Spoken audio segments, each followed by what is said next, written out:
Good evening and thanks for watching. I'm Aaron Wright. The Tennessee Vols are searching for their first conference win, playing at number 3 Ole Miss right now. Sports reporter Courtney Lyle joins us. And Courtney, Tennessee's defense looked really strong early, right? Convicted school shooter is back in jail after he turned himself into authorities this morning. Kenneth Bartley was booked into the Campbell County Jail at 10:20 and is being held without bond. He ran from Caryville police after they tried to arrest him for domestic abuse Thursday.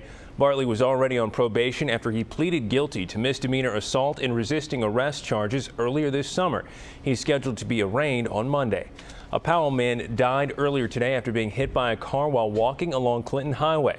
According to the Tennessee Highway Patrol, 66-year-old Kenneth Miller was walking north along Clinton Highway when it happened. A vehicle also heading north crossed onto the shoulder and hit Miller at around 2:30 p.m. THP says the driver is a 77-year-old woman and charges are pending. An East Tennessee group started a project to raise awareness about food allergies during Halloween. Now the idea has spread nationwide. Reporter Heidi Wigdahl has more on how painting your pumpkin teal this Halloween could change a kid's trick-or-treating experience. Food allergy community of East Tennessee is hosting a Halloween party tomorrow. It's from 3 to 4:30 in the afternoon at Safety City Way Playgrounds in Knoxville. It's free and open to kids with or without food allergies. With Big Orange out of town, a sea of pink flooded World's Fair Park this morning for the Susan G. Komen Race for the Cure.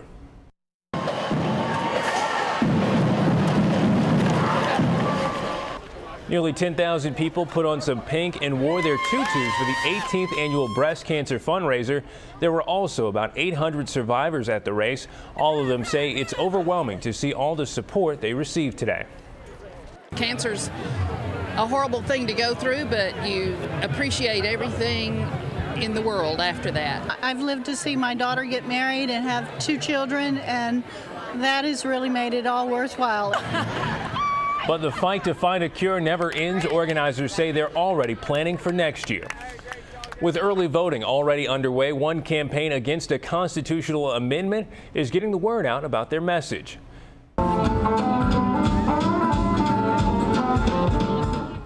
The Voice Your Vote event in Market Square turned to music, spoken word artists, and guest speakers to discuss Amendment 1 today. Organizers say the question up for a vote in the amendment focuses on more than just possible future changes to the abortion law. It's very important that people protect their privacy and do not allow the government to make these personal decisions. And so for that reason alone, this amendment has very little to do with abortion. This is really about government intrusion into privacy lives. Supporters of Amendment 1 include Governor Bill Haslam, Senator Lamar Alexander, and Congressman Jimmy Duncan. They say it would restore the state's right to pass protective measures for abortion clinics in Tennessee. The Supreme Court will allow Texas to enforce its voter ID law in the upcoming elections. Texas lawmakers passed the law in 2011 and only permit certain types of photo IDs at the polls. Gun licenses are allowed, but college IDs are not. A federal judge struck down the law earlier this month, saying the law was passed with, quote, discriminatory purpose. Tennessee also requires a photo ID to vote, but the state's law was not included in the Supreme Court case. Authorities tonight say they are waiting for the test results of human remains to see if they match the missing University student, Virginia student, Hannah Graham. Police say the remains were found at an abandoned property near Charlottesville, Virginia at around noon. Graham has been missing for 5 weeks. The man who was last seen with Graham, 32-year-old Jesse Matthew, is charged with abduction with intent to defile, a felony in Virginia.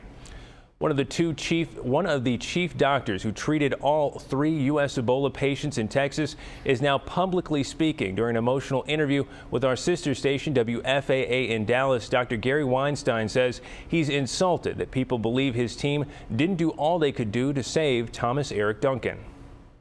The team here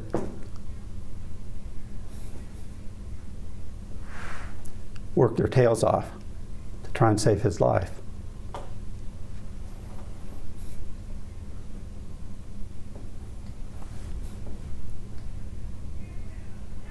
Do you think you tried everything you could? Yes. Do you think he could not be saved? Yes, he was too sick. Weinstein says he feels horrible about the 2 nurses who got sick after treating Duncan. Those nurses, Nina Pham and Amber Vinson, are now being treated for Ebola in Maryland and Atlanta. We've posted the full interview with Weinstein on WBIR.com. Next week, the Knox County Health Department is opening a forum to answer your questions about Ebola. The town hall is set for Tuesday at the Knoxville Convention Center Auditorium. The forum is open to the public, but we will also be streaming it live on 10 News 2 and online at WBIR.com. You can submit questions to ethealthforum.com or using the hashtag ETHealthForum. Thousands of people are soaking in their last chance for some fun, food, and music at the Foothills Fall Festival.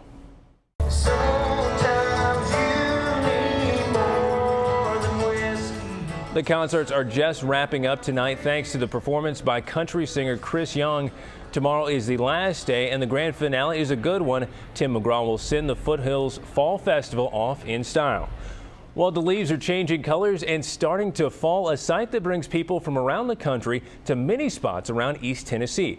Big South Fork River and Recreation Area is expecting a big tourism boost this upcoming week. Reporter Jeff Monlock shows us what is bringing all of these visitors to see East Tennessee.